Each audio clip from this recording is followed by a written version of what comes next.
Ladies and gentlemen, this is Internet Personality Vangelus, and I'm here with a review, and I gotta say something right at the start. These are test shots. There are two very important things about these being test shots. Number one, you're gonna notice that they have zinc undercrotches. Those zinc undercrotches will be painted on the production versions. They are not going to be silver. These ones will be brown. These ones will be yellow. You won't have silver undercrotch. The diecast will be painted. These are test shots. The single pack version of this guy and how he'll come in the box is different. He'll have a calm face. You can switch his face. You see? Look, I ripped it off. These are test shots. This test shot version that I received does not come with his calm face. Instead, I got two of these angry faces. If you buy this toy, you're going to get a calm face and an angry face. These two are test shots. The undercrotches will be painted, and they're test shots. These two are Brawny and Backland, masterpiece-oriented surrogates for Brawn and Outback, and the debut releases from Badcube, the former team behind Cubex's Huff, who are fightin' mad to get their reputation back and have partnered with an entirely new production factory to do so. While I never handled Huff myself, its loudest feedback was that it was a cool design with a lot of potential issues in its assembly and build quality. Brawny and Backland are from the same designer family, so let's see if their new production house can pull this project off. These guys are straight up nearly identical in their vehicle modes aside from the mounting bracket and giant gun on Backland. You can pop that off if you want, or even swap it around between him and Brawny, but let's get down to the real meat and potatoes of this alt mode business. These Jeepish trucks look pretty good, fairly simple, not covered in paint apps, yet not feeling like any key ones are missing. Size-wise, they look roundabouts proportional to the Hasui cars and MP10. The shape and chassis feels spot on, until you hit the hood. These guys ditch the usual wide, chunky face one would find on a Brawn or an Outback vehicle mode, and instead go for something smoother and curvier, with the headlights and grille sections all scrunched up between the protruding fenders. This is the major sculpting difference between the two, as Backland's got a non-functional winch up there, while Brawny's got a little boxy bumper thing with a slot that we'll talk about in a second. First, I really wish the shape of the front of this truck design was different. It's easily my least favorite part of the pair. It just robs the two of them of the feeling of strength in their alt modes, especially in the case of Brawny. I'm not sure if these slopey front ends are for the sake of the transformation, or an attempt to look like a real-world vehicle, but damn do I wish they were more cartoon-style chunky and made for ramming speed. They just feel all pinched and skinny. Anyway, let's talk about Brawny's slot. It allows for the mounting of this goofy drill thing that he used in part 1 of The Ultimate Doom. It looks like a drill stuck to the front of a truck. Just like in the cartoon! There's nothing wrong with it, turned out pretty well. And unless you're racist against drill trucks, you shouldn't have any problem with it. Now, to transform them! In short, these little trucks are gonna turn mostly inside out. Brawny's legs are a fairly simple affair, though they break the trend by having the knee uncurl unnaturally from a forward bent position. Also, there's parts forming. Extremely minor parts forming. 2 pieces of the 3-piece gas can fill in the holes in the backs of his shins. He looks fine with or without him. It's not the end of the world, but it's a bit of an odd design decision, especially the gas can piece's asymmetrical peg hole use. Anyway, once the legs are done, everything from the waist up is intense and kind of fantastic. Maybe a little scary?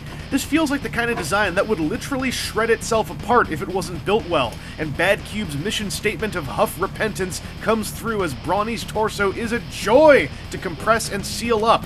This is legit clever and makes a great use of mass, though it also makes me kind of bummed that the backpack is so dull and simple by comparison. I wish it did some kind of follow-up trick to seal up tighter than it does. And just match up to the glory of that chest.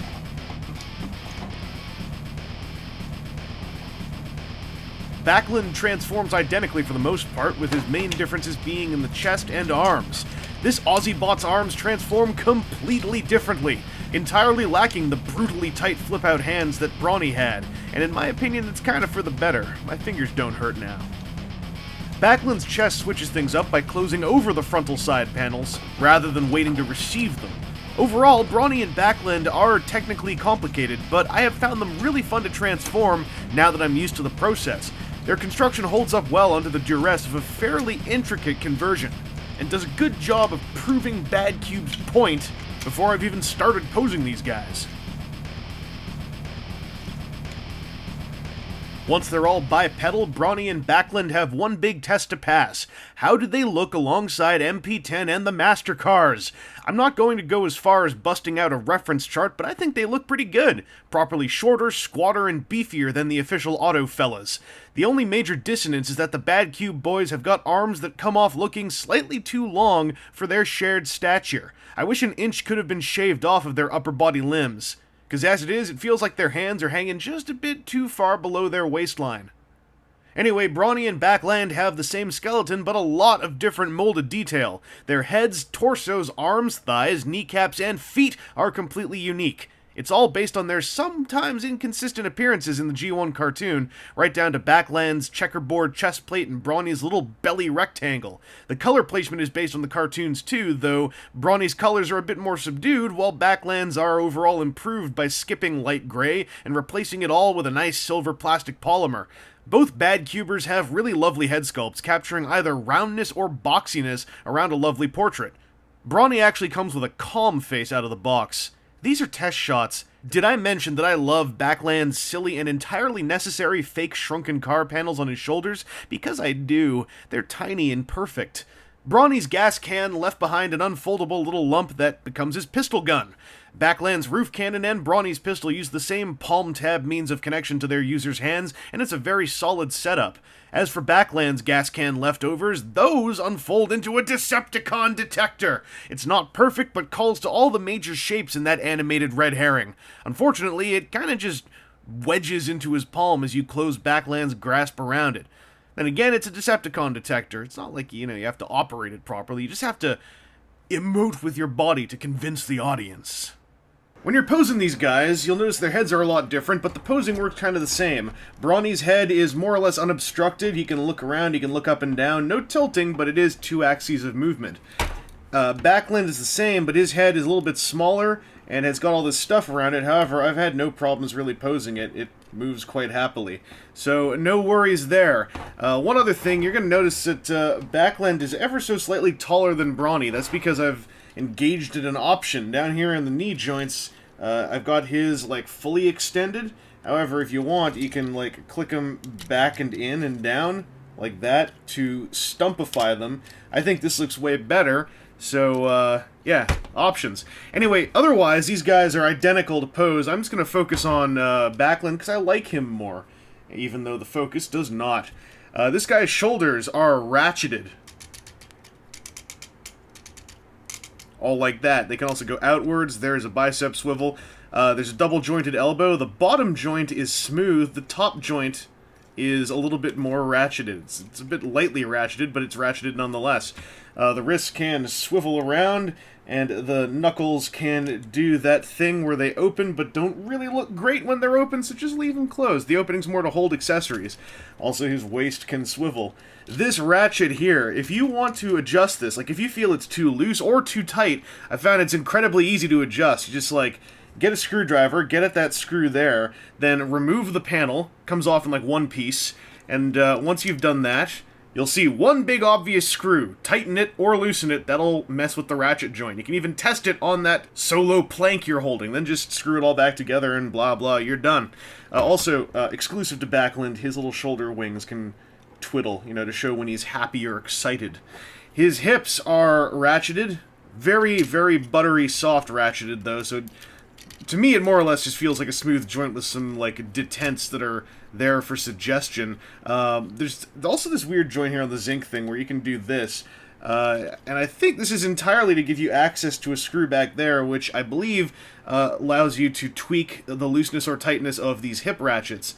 If this hip thing here is not quite working right, on one of mine it was moving a bit more than I would have liked it to. I found it was pretty easy to fix. All I did was, tighten that screw. These are test shots. I don't know if I'd said that earlier. Those hip joints, though, aside from that forward and backward ratchet, there is a smooth outward motion and a thigh swivel. There is a double-jointed knee by virtue of all the joints in there for, the unstumpifying thing or the transformation joint, which means you can also break his leg if you so choose. But the knee, when it's stumped the way I like it, generally I'm just using one joint, and I've found I don't really need to curl these guys' legs up too much, and if I want to, stuff will eventually start to kind of just turn into a big mush, so it's a bit easier to treat these knees as single-jointed knees that just happen to have 2 points that can actually move in the directions you're hoping for. The ankles can tilt, so, you know, it's not trash, and the feet can swivel from side to side. They cannot, however, tilt forward and backwards. They're locked in position like this. However, the toe can toe. And it's a big, fat toe, so there's a decent amount of balance to be found here for, you know, your average I'm taking a step forward kind of poses. I know this is all happening down off screen, but through the magic of tripods, there you go! Look, it worked. Hooray. So, posability-wise, these guys hit a lot of the basics. I have not found myself sitting there going like, I wish I could do this pose, but I can't. The plastic quality on these guys is something that's definitely been in question because these are from the same designer force as those who created Huff, who suffered from plastic quality issues, so I'm told. I've never actually held one. These don't feel like they are made of any kind of bad plastic. It's not like Mastermind Creations like super plastic or Fans Project cut your fingers on the corners plastic. It just feels like decent, you know, toy plastic. Nothing's creaking, nothing feels squeaky, nothing feels like it flexes when I, you know, press on it with my thumbs and forefingers. These guys come together pretty solid. Like, I've shaken them a whole bunch, and they are not, like, falling apart. I guess I could shake them by down here if you really want me to. At worst, I've had Backland's chest come loose every now and then, because it does do that to de-transform. Perhaps if this could have, you know, clipped together a bit more tightly than just using those 2 friction tabs, that would have alleviated the problem, but at the same time, it's not really coming loose when I do this. Brawny is not going to come loose, because these things really just wedge into the sides of the torso, so you can do this all day if you want. As for, like, joint strength, I don't know. Here. His ratchet isn't firing off. The outward swivel was, but let's try something more. Okay. Weight test. Nope. And, you know, naturally, with Brawny, I think is the one we're going to do the fun thing with, because, I don't know, he's not been having any of the fun, and he's perfectly shaped for it. So if we just, you know, take aim, and I think he's fine. I don't know, let's take a look. Oh, here, that bit came slightly... There, he's fixed. Let's try that again. Let's put him into a proper, like, wall diving position this time. Yeah, I don't know. He feels fine. These guys have felt fine. They haven't really, like, untransformed while I'm playing with them, despite all this stuff, you know, being layered and crazy. And just in case you think I'm trying to hide something here, no, I'm not. Both of them can take a pretty good wall shot and come out, you know, for the better. In fact, simultaneously, they could probably smack into each other and then go like, oh, what happened? Ah! So, they feel pretty good to me. You know, like I said, not like top-tier, unbelievable, game-changing quality, just good quality plastic, decent construction, nothing feels like it's ripping itself to pieces while I play with them. Maybe these, I mean, these are test shots, so they are not wholly indicative of the final product, but I can't imagine test shots being better quality than the production pieces, so I feel alright about these. Well, I don't feel Okay, now I feel alright about these. People who pre-order this portly, plucky pair will receive a bonus in the form of the Quint Journal, a sturdy cardboard tube with some pretty sharp printing to look like the Quintesson Journal from the episode called the Quintesson Journal. While it's more relevant to Backland, I love how Brawny looks just waving the thing around like a mad swole hoss all Donkey Kong. The journal contains some bonus accessories, including the angry Brawny face you've been seeing throughout this video. Brawny also gets a welding torch that can attach to either of his wrist stumps when you fold the hand back, as well as a copy of Backland's cannon bracket and a large kaboomer of his own. I'm not sure that this is literally a fusion cannon, but it's a suitable extra weapon nonetheless, especially for a guy called Brawny, and in the case of mine, one who is permanently angry. Backland gets a frisbee-style landmine, which I guess you can just whip at hippies, I guess, in addition to the Quint Journal itself. He also gets a bonus face, which is entirely to represent the silver shades found on his 80s toy, and occasionally on his animated appearances as well. I am firmly in the Outback Wears Blue Glasses camp, so this does little for me, but I'm sure it's got an audience. An audience full of wrong people, like the people who think Rumble is blue. There, I said it, I've started it, and I'm walking away. I've said before that I've never messed with a CubeX Huff as of this recording, but Brawny and Backland feel pointedly sturdy, especially given the folded layers nature of their torso transformations. Their ratcheted joints and sturdy plastic is confidence-inducing, with my only major structural worry being the slightly thin joint that allows the roof of the vehicle to fold up. I've transformed these guys a good 15 or 20 times in the last couple of days, and they show no signs of depreciation or visible wear so far. They feel effing sturdy to me. As for their intended goal of standing on a modern masterpiece shelf, I think they pull it off well enough. Backland looks fantastic and is easily my favorite of the pair. Brawny's fine, but his chest seems a little too softly sculpted, and his lack of shoulder accoutrement only exacerbates the issue of these guys' arms looking slightly too long. And that issue aside, I keep looking at their backpacks and wishing they'd seal up a bit tighter, but I can't deny that they hold in position dead solid. Overall, I find these guys plucky and fun between their clicky Poseability and surprisingly slick upper body transformations. I keep thinking they'll feel rickety in robot mode, but casual desk play has felt great and hardly frustrating. This is a great re-debut showing from Badcube, not perfect, but hitting many of the basic core elements of an $80-something unofficial Transformers toy really well. If these guys go on an improvement curve like early Mastermind creations or current unique toys, Badcube may well remain a contender in this ever-crowding marketplace.